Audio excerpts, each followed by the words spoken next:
Vous la connaissez évidemment, c'est la nouvelle patronne de la librairie Vice Versa. Et pourtant, avant d'arriver à Jérusalem, elle a parcouru le monde entier, on peut bien le dire, de la Colombie en passant par le Sénégal, la Suède, la Pologne et j'en oublie. Elle a choisi de vivre et de poser ses valises définitivement à Jérusalem. Si vous voulez savoir pourquoi, eh bien restez avec nous. Ils ont relevé le défi de l'Alia. Alia Story, c'est vous, c'est nous. Nathalie Hirschsprung, bonjour. Bonjour Cathy. Je suis très contente de vous avoir dans cette émission Alia Story parce que c'est vrai que certains vous connaissent, mais d'autres beaucoup moins bien. Et vous avez une carrière impressionnante, il faut bien le dire. Et le fait qu'une personnalité comme vous ait choisi Jérusalem, ça nous touche. C'est gentil, merci beaucoup. Ben oui, vous avez été fonctionnaire au ministère de l'Éducation nationale, souvent détaché au ministère des Affaires étrangères. Alors, ce sont des titres qui impressionnent. Qu'est-ce que vous faisiez exactement ? Alors, soit je dirigeais des alliances françaises, des centres culturels français qui s'appellent aujourd'hui instituts, soit je travaillais plus directement en ambassade sur des postes d'attaché de coopération pour le français ou d'attaché de coopération éducative. Donc, pour développer des projets. Pour développer des projets communs bilatéraux en éducation entre la France et le pays dans lequel j'étais implantée, des projets de développement d'enseignement de la langue française dans les pays où j'étais implantée, et en direction d'alliances et d'instituts, il y avait aussi une grande part de culturel, de coopération culturelle à monter entre le pays d'accueil et la France. Alors, vous avez été en Colombie, au Panama, au Sénégal, à Jérusalem, on va y venir, en Suède, en Pologne. Alors, Jérusalem, c'était entre 2003 et 2006, mais ce n'était pas votre premier voyage.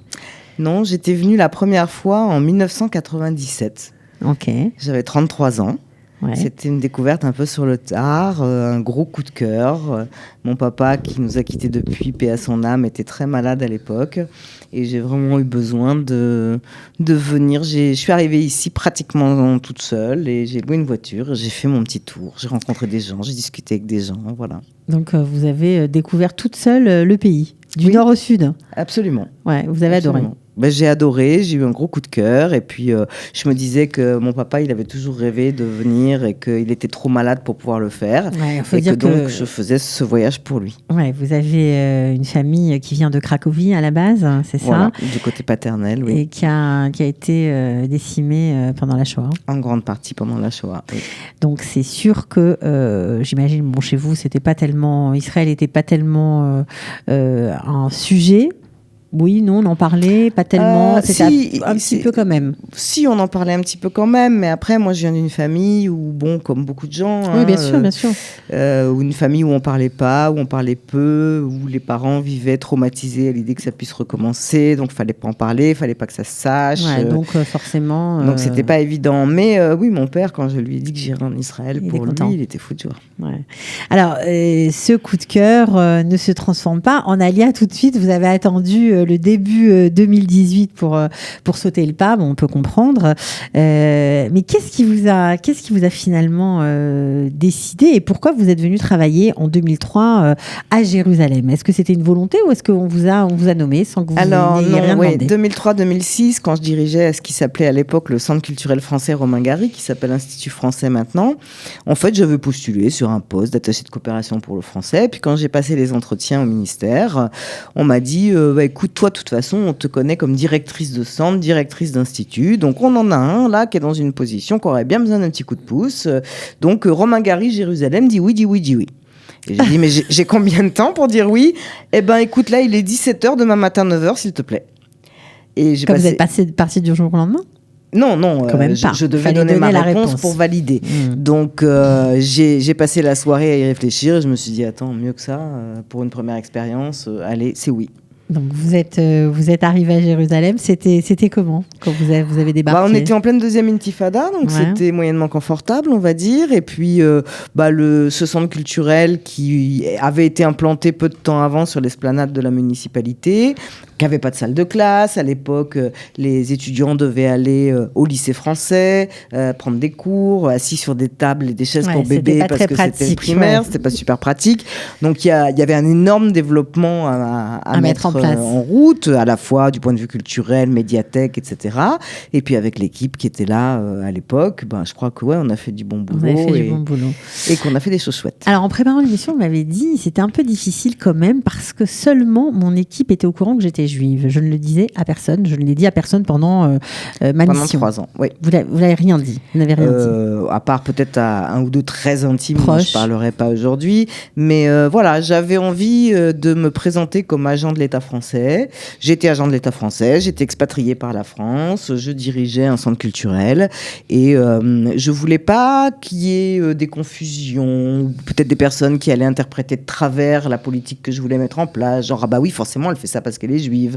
Je voulais que ce soit vraiment je mets cette politique en place parce que je pense qu'elle est bonne pour le centre, parce que je pense que ça va faire venir du public, parce que je pense que les gens vont trouver plaisir à venir dans le centre. Vous voulez pas qu'on vous taxe de subjectivité dans vos choix. C'est ça, absolument. Voilà, ouais. Bon, ok, d'accord. Alors, je sais que ça s'interrogeait beaucoup. Ah bah j'imagine. Non mais quand même, mais elle sort d'où? Mais voilà, face au travail qu'on m'avait confié, je voulais pas qu'il y ait de subjectivité. C'était quoi l'activité qu'on vous a peut-être un peu reproché ou qu'est-ce que vous aviez monté qui était un peu ce qu'on me sulfureux? Non, je n'ai rien fait du tout de sulfureux. Ah, d'accord. Mais j'estimais que si, par exemple, les Palestiniens et les Israéliens avaient envie de travailler ensemble au plan culturel, que c'était à eux de le décider et à nous de les appuyer et pas l'inverse.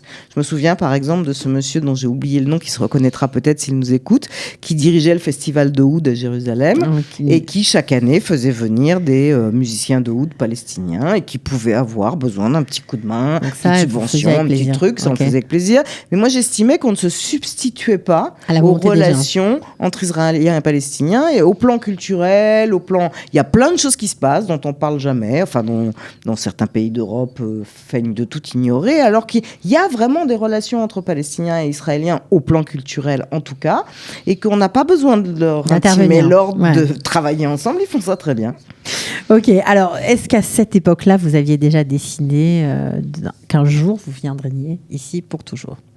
Alors non, parce que je suis partie la larme à l'œil en me disant mais de toute façon voilà, je suis agent de l'État français, je suis fonctionnaire, qu'est-ce que je ferais ici, comment rester. À l'époque j'ai pas trouvé la réponse. Mais vous aviez envie? Je suis partie en me disant c'est pas possible que je revienne pas. Ouais, pourquoi? Vous avez aimé quoi ici?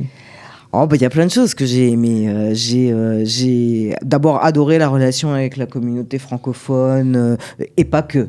Même les Israéliens de la culture, un milieu extrêmement cultivé, extrêmement friand de plein de choses, extrêmement créatif. Je trouvais que la culture ici, c'était vraiment quelque chose de formidable. Et puis ce qui me plaisait énormément aussi, c'est ce côté Israël, pays de tous les possibles, start-up, les gens bossent comme des malades. La plupart des choses intelligentes qui existent dans le monde se sont créées ici. Même si les gens font pas plus de publicité et de battage autour de ça. Puis j'adore, et j'ai adoré à l'époque, et j'adore encore aujourd'hui, cette ambiance très occidentale dans le travail. Allez, vas-y, on y va, on bosse comme des dingues, on développe plein de trucs. Puis en même temps, c'est le balagan tout autour et tout ça fonctionne en jolie harmonie. Donc Nathalie Hirschsprung aime le balagan. J'ai du mal à vous croire. J'aime le balagan dans l'ambiance, j'aime la possibilité. J'aime par exemple la chaleur des gens. On s'engueule avec son voisin. On se dit ce qu'on a à se dire. Et après, on puis après, on prend un petit café. C'est vrai, c'est exactement comme ça que ça se passe. Voilà. Alors qu'en France, c'est putain, comment tu parles. C'est très différent. Un petit peu plus. Donc la mentalité quand même vous a me convient bien, séduite. Oui. Alors vous avez fait plein de choses quand vous êtes parti pour des raisons personnelles parce que votre maman était très malade. Ouais. Et vous avez pris un autre poste. Vous êtes parti en Suède et puis ensuite vous êtes parti Après je suis restée en France pendant pas mal de temps parce que j'avais eu, je sais pas pourquoi, 6 ans, quelque chose comme ça. J'avais du mal. J'ai perdu mon père déjà, ma mère, tout ça a été un peu compliqué. Et puis au bout d'un moment, je me suis dit, allez, je retourne faire ce que je sais faire. Donc je suis partie en Suède et en Pologne. Oui. Ouais, alors la Pologne, ça devait être pour quelqu'un qui a eu sa famille déportée, ça devait être dur. Alors, je n'y suis restée que 8 mois, parce que j'ai fait mon alia juste après. Ça a été dur, mais en même temps, moi, j'aime pas vivre dans le fantasme. J'aime pas vivre dans quelque chose qui dirait, quelque part, tous les Polonais sont tous pourris. J'avais quand même besoin d'aller voir là-bas comment ça se passait, quel était le ressenti des gens. Là-bas. Ce que j'ai appris là-bas, c'est que la vérité, elle est toujours au milieu. C'est pas pour rien qu'il y a eu le plus grand nombre de justes polonais. N'importe qui ici vous dira oui, mais c'est parce que c'est en Pologne qu'il y a eu le plus grand nombre de massacres. Certainement, bien sûr. Mais après, encore une fois, il y a eu des gens qui n'ont pas joué le jeu, qui ont été des collabos, qui ont été des gens épouvantables, puis il y a eu aussi des gens très bien.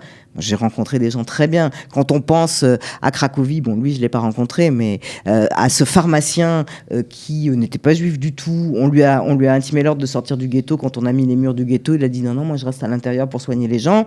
Et ce petit monsieur, qui a été vraiment distingué parmi les justes, il crée une petite poudre noire spéciale pour mettre sur les cheveux blancs des petits juifs âgés, parce que les personnes âgées étaient exterminées en premier. Donc, il leur mettait ce petit produit. Voilà, il y a aussi des gens comme ça. Ouais.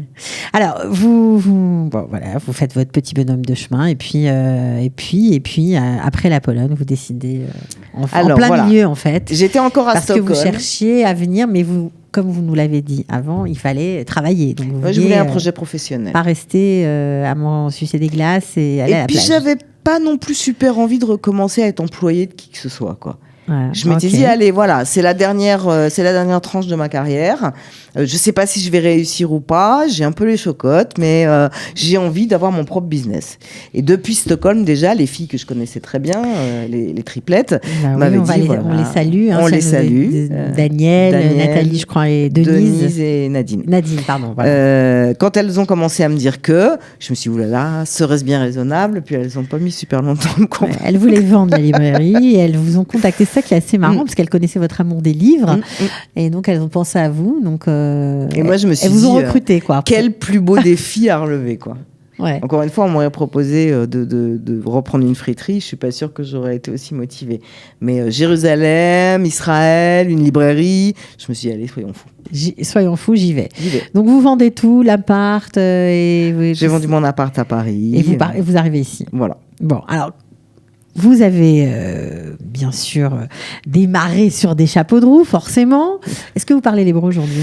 Alors, c'est un peu balbutiant puisque j'ai fait un peu les choses à l'envers. C'est-à-dire, quand je suis arrivée, il était urgent que je m'occupe de la librairie, puis qu'éventuellement je me pose, que je trouve un appart, que voilà. Il y a plein de choses à faire. Il y avait plein de choses à faire. Donc, quand on arrive, on n'est pas employé nulle part, il faut louer un appart. Bon, j'ai eu de la chance de rencontrer partout des gens super sympas, grâce à mon avocate aussi qui m'a beaucoup aidée ici, que vous recevez régulièrement, Nili Naouri, on la salue. Que je salue au passage. Ouais. Et donc, du coup, j'ai un peu sacrifié l'hébreu dans un premier temps. Donc, je vais faire un petit peu le chemin à l'envers, c'est-à-dire que dès après les fêtes, là, je vais m'y remettre tout à fait sérieusement parce que je veux pas être cette horrible française qui parlera pas hébreu. Bon, alors, qu'est-ce que vous pensez de la clita, de l'intégration des Français en Israël ? Est-ce que vous avez été aidée ? Est-ce que vous avez été contente de l'accueil que vous avez reçu ? Alors moi, je dis une seule chose, c'est chapeau. Je m'attendais pas du tout à ça. Le Misrad Aklita, c'est extraordinaire. Ma conseillère est formidable. On fait les papiers tchic-tchac. Je sais pas si vous savez. C'est qui votre conseillère ? C'est Liliane Assouline. On la salue. Voilà. Remercier ici. L'aide de Kalita, de Mati, vraiment, on vous accueille ici. On veut pas que vous vous plantiez. On vous accompagne. Ce que ça doit coûter à l'État d'Israël, je n'ose même pas imaginer. Je trouve ça absolument extraordinaire. Et ça donne vraiment envie de ne pas décevoir ses conseillers, c'est toutes ces gens qui vous appuient et vraiment d'y aller, quoi. Ouais. Qu'est-ce que vous donneriez comme conseil à ceux qui ont une carrière professionnelle déjà bien établie, bien menée et qui ont envie de switcher, voilà, comme vous avez fait, vous ? De toujours se dire qu'en bon français, the sky is the limit. À partir du moment où on a travaillé dans un environnement, dans un contexte, c'est pas parce qu'on a été sur un certain type de statut qu'on peut pas bouger. Alors, je conseillerais évidemment pas à quelqu'un qui est prof de français d'acheter une friterie demain. Mais prof de français, je l'ai été aussi. Je suis auteur de méthode, culture, livres, tout ça sont des milieux proches. Donc après, c'est juste, on change juste la façon de travailler. Mmh. Donc vraiment se faire plaisir dans l'environnement général qu'on connaît, mais pas s'accrocher à un statut. Ouais, comment vous vous voyez dans 10 ans ? Jeune et heureuse retraitée, j'espère.